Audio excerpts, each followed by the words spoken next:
任鹏飞压根没想到后头有人正朝他们追来，为了在日落前赶到岸口，便一路快马加鞭赶路，终于在原定的时间里赶到目的地。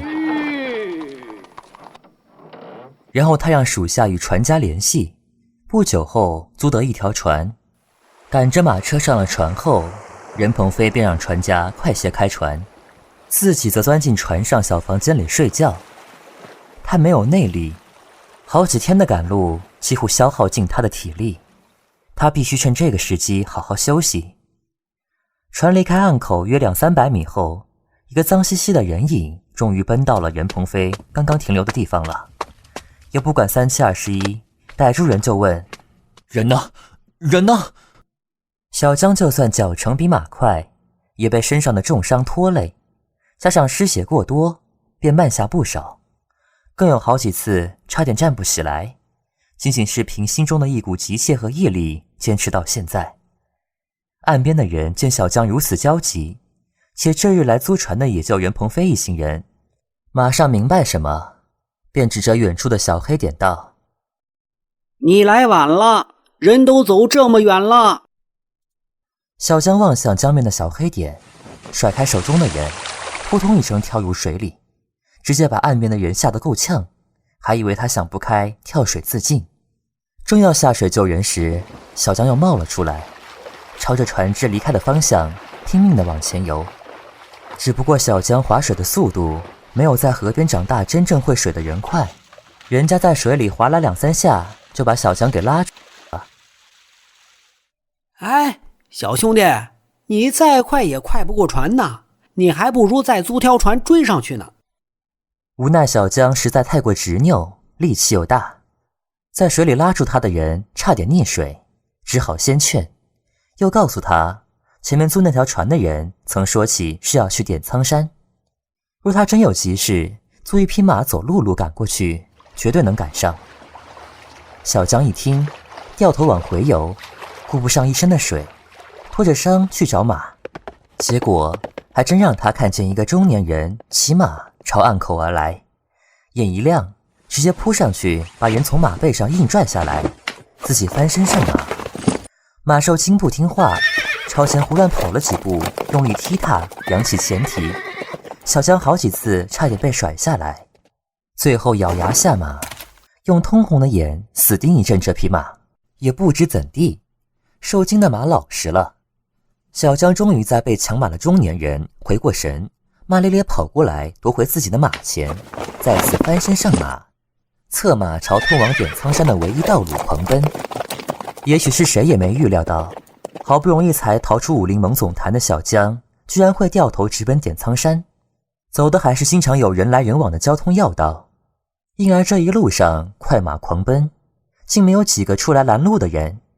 比起之前的为逃避猎杀躲躲藏藏，速度明显快了不少，只用一夜功夫就赶到点苍山脚下。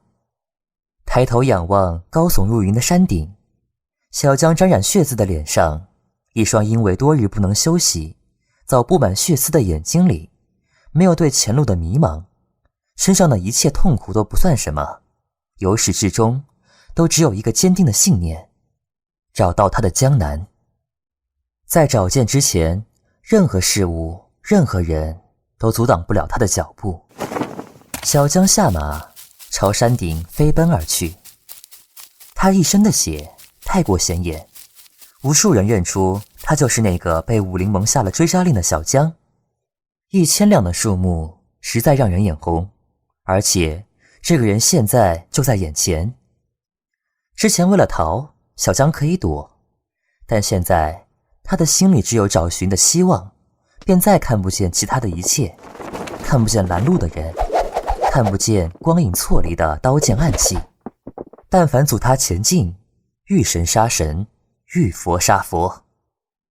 他身上流出的血和别人的血把他染得如同浴血而出时，小江来到了山顶。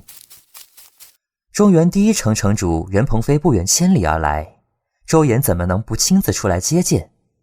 在大门前不过才寒暄几句，便有人前来通报，被下了追杀令的小江正朝总坛方向杀来。路上试图拦截他的江湖侠士，不是死便是伤得无法动弹。之前还不曾把小江放在眼里的周岩震惊，任鹏飞也不由得挑挑眉。周岩冷色道：这人此时身在何处？周岩的手下一头的汗，脸色难掩惊慌。回盟主，他的速度非常之快，不过盏茶功夫已经杀到半路，小的一路赶回来报信，已经耽误不少功夫，恐怕……这时前方倏地传来的一声惨叫，生生把他的话截断。任鹏飞凝目一望，只见远处一个身影被什么给掷到天上，又重重摔下。倒地时沉闷的一声，隔得老远，似乎都能听见。周岩足下一点，人已经飞了出去。任鹏飞没动，内力尽失之后，他最不想的便是人前出头，宁愿老老实实躲起来，避开一切有可能惹火上身之事。更何况他现在只是客，若是主人不要求，贸然行动，只怕会喧宾夺主，引人微辞。周岩落地的时候，那个传闻中的小江终于出现在任鹏飞眼前。远远一望，他只看见一个浑身浴血的身影，并未看清此人长相。这人一路迎敌杀上武林盟总坛，面对的江湖中人，武术或许良莠不齐，但不可能一个真正的高手都没有。就算真的没出现高手，这几日来对付这么多人，就算不受伤也差不多累坏了。可他还能手持一杆长枪稳妥地走出来，不得不让任鹏飞侧目。就在任鹏飞把探究的目光落在这人身上的同时，这人似有所感，目光越过逐渐聚集起来把他重重包围住的人，直直朝他望来。这一眼对望，任鹏飞的心莫名一悸。身为武林盟主，周岩的武功自是不容置疑的。他的武功已经高强到不用双眼，仅从空气的流动便能察觉对手的一举一动。此时他感觉这个叫小江的青年明显地怔了一下，他觉得这个是好时机。已经古稀的他纵然武功高强，但面对敌人时从来都不曾放松过警惕。他觉得与其不探清对手深浅轻易冒险，还不如趁对手松懈时一招制敌。所以他站在小江不远处时并没有立刻出手，而是观察这个小江到底有多厉害。可小江却突然停下了进攻。就在周岩出手的时候，小江的身影只是一闪，便消失在眼前。周岩挥出去的一掌只堪堪碰上小江的背，却也因这一掌让小江的速度更快几分。在众人因小江的突然消失不禁发愣的时候，任鹏飞却清晰地感受到一阵带着浓浓血腥味的风正朝自己扑来。他想躲，可事实上他甚至没来得及挪动一下脚步，一只染血的手蓦地抓上他的手腕。任鹏飞微微失神地看着近在眼前的这个人，一双通红的眼睛圆睁，手上的劲道却越发沉重，几乎要把他的手骨掐碎，痛得他不禁蹙眉。也因任鹏飞这个微不可察的吃痛脸色，让抓住他的手顿时缓了不少。随即面前这人被血染红的脸上，一张嘴突然裂开，傻乎乎一笑，哑哑地道了声笨蛋。随着声音溢出的还有一条细长的血丝，也不知道是什么时候受的内伤，看起来很严重，嘴角的血丝越流越多。任鹏飞伫立在原地没动，小江稍稍侧了下脑袋，嘴咧得更开，又道：笨蛋，我是笨蛋，我是笨蛋。沙哑粗糙的声音一个劲儿一个劲地重复，嘴里的血也涌出得更快，但他笑的眼睛都眯了起来，似乎只要在任鹏飞面前，一切痛苦都不存在。任鹏飞眼睛一眨不眨地看着这个人，那么的陌生，却又那么的刻骨铭心。眼睛看不见别的东西，耳朵有什么在不断的轰鸣。不知何时，似乎有人在他旁边问道：任城主，你认识这个人？任鹏飞缓慢地眨了下眼睛，轻轻地摇了摇头。不，从未见过。他的话让小江笑眯起的眼睛蓦地睁开，重复的声音也越来越大，却越来越无力。我是笨蛋，我是笨蛋，我是笨蛋。谁在轰然大笑，刺耳非常。嘿嘿，你的确是笨蛋，自己跑上门来送死，没有比你更笨的人了。无数人要把小江拉开，无数的拳头落在他的身上，可他的手死死地抓住任鹏飞不放，一双眼睛死死盯着任鹏飞，红得快要滴出血来。不知是谁抡着一个流星锤狠狠砸在小江的手臂上，咔嚓一声脆响，他的手终是松开，另一只手却又不肯死心地再伸出去，结果同样一声脆响，两只手无力地垂了下去。手腕上的力道松开之后，任鹏飞似才终于能够呼吸一般，头转了下，看见周岩已经站回自己身边，便用有些干涩的声音说道：周盟主，抱歉，在下有些累了，可否先去休息？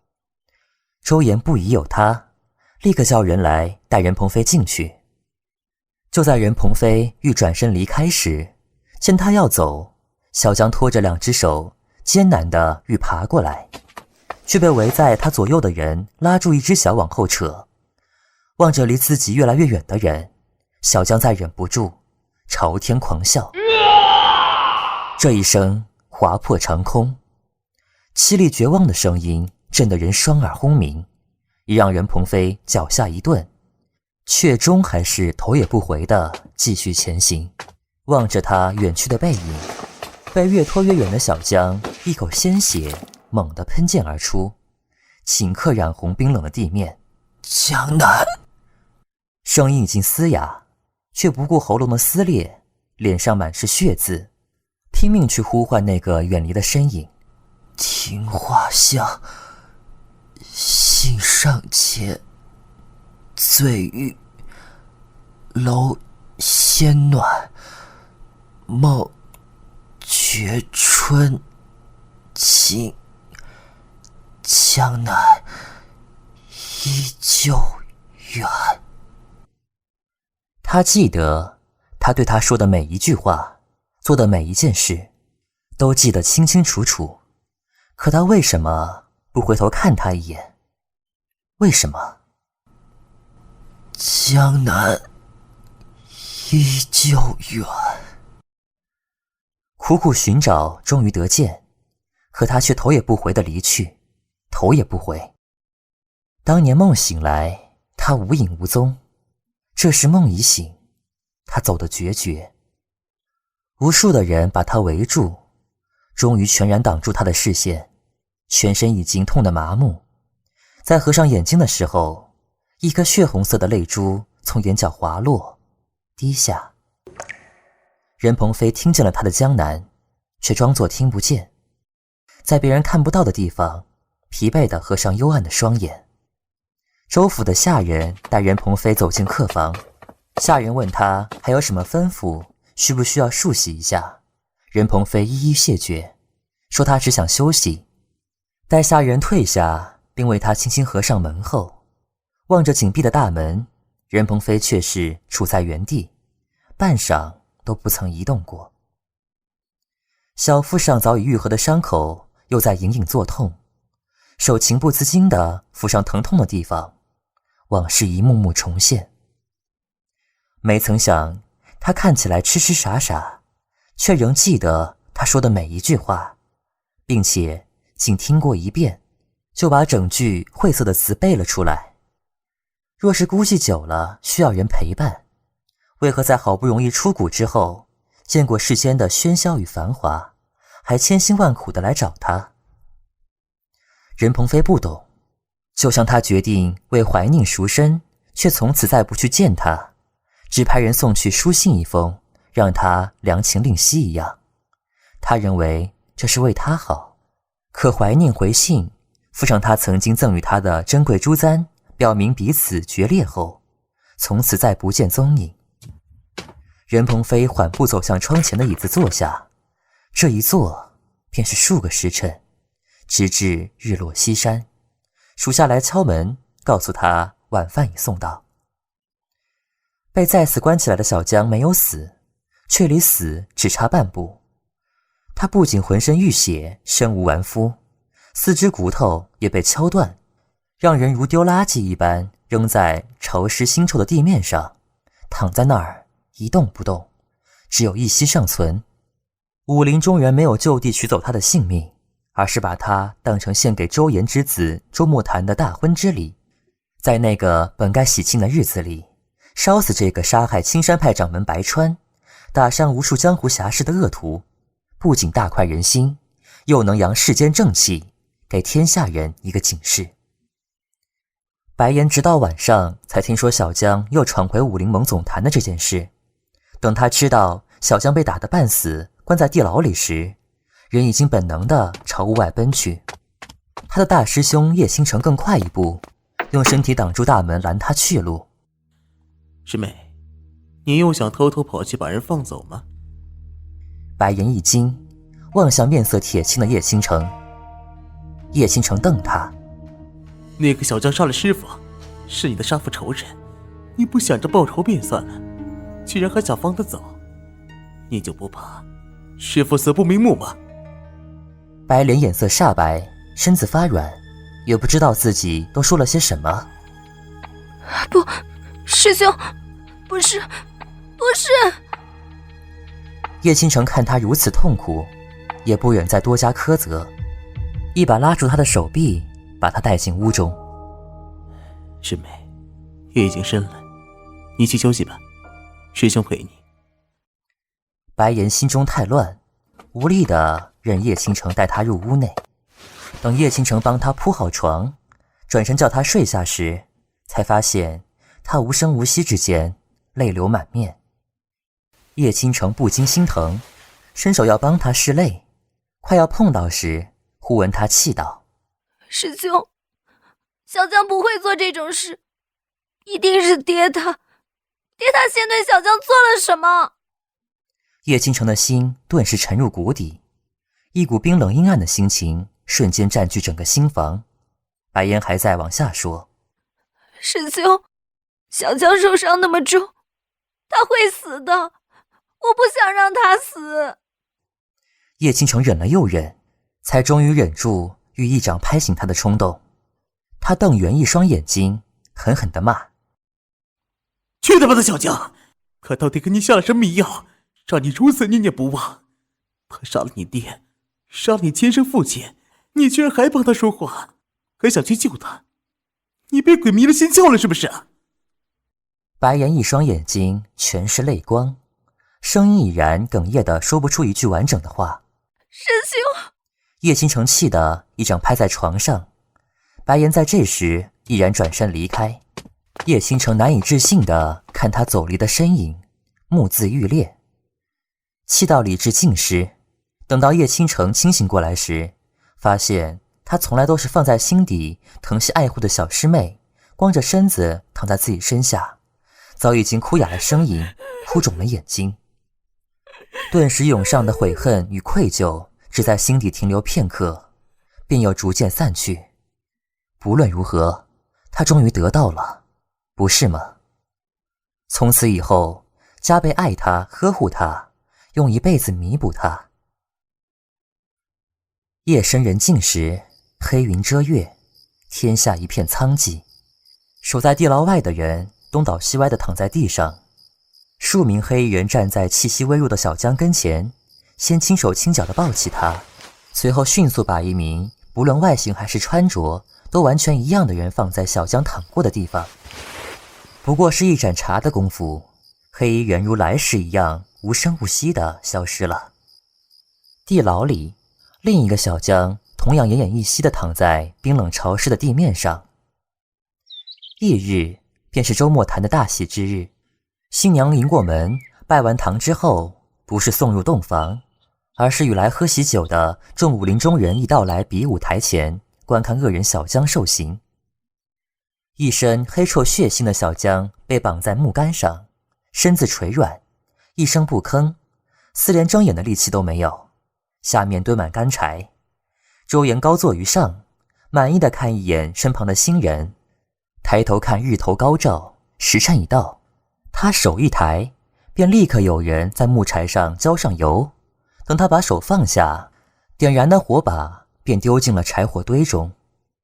新娘的盖头已经揭下，眼前的一幕让他不禁微惊地把鼻嘴捂住。一身红衣玉树临风的周莫谈伸手轻拍他的背，似在无声劝慰。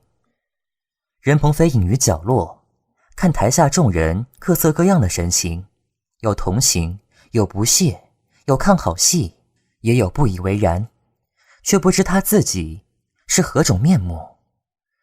任鹏飞从头到尾没看一眼台上的人，在火把人完全覆没时转身离去。等台上的人烧成一堆灰炭，台下的人散得七七八八时，白岩披头散发跑到台下，哭得肝肠寸断，直至哭昏过去。默默立于他身后的叶倾城才上前把他抱回去。清风拂过，吹起没来得及收拾的灰尘，吹散在四处，似是谁在无声叹息，不过是一场闹剧。渡鄂城，一辆马车停在一座看似再普通不过的宅邸前，早守在外头的下人正要上前去迎接，马车上的人早迫不及待地冲下来，还未等人看清，人已经消失在门外，只余下一股淡淡的清香。等这道不掩芳华的倩影匆匆出现在一间小屋外头时，见他的人都低头恭敬地轻唤一声：“华夫人。”人呢？在屋内，还在昏睡。这集结束了哟。本集播讲妖气纵横，豆豆、小邪岛主、藤林，传闻中的冉晨。感谢收听，下集见。